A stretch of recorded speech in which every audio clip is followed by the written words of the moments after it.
So welcome to Belly Dance with Derwen. I'm Derwen and we will have a look at vertical hip 8s today. So that's this movement.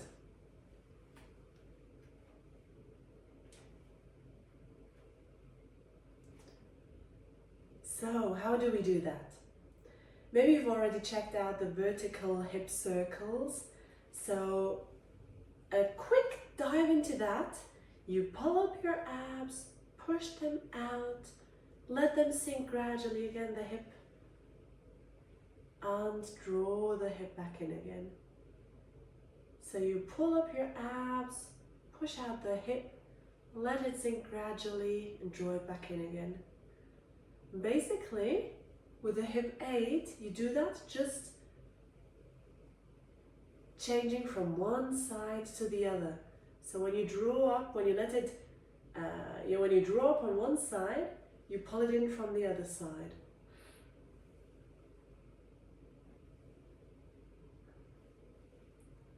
And as you can see, I'm doing that with flat feet right now. You can theoretically also take your feet, lift your feet up, but please note that you do not push from the floor. It's ab work happening in your abs. It just might have a bigger visual impact if you take your feet from the ground, but you can also do it with flat feet. And also very important, you always have some bent knees.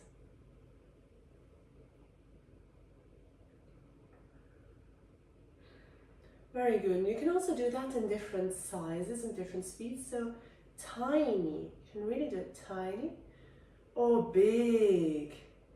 And actually, of course, what helps to do it big is to step a little wider apart. So let's just have a look at the tiny ones with the feet together. And just tiny vertical hip 8s here. Yeah, versus the big ones from one side to the other, much bigger.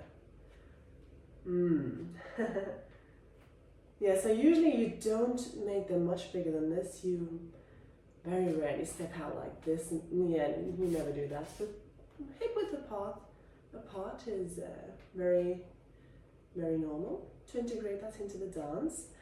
And here, of course, once again, the other direction, of course.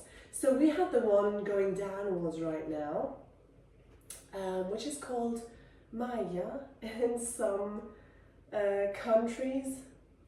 Now we'll have a look at the other movement coming from below, drawing upwards.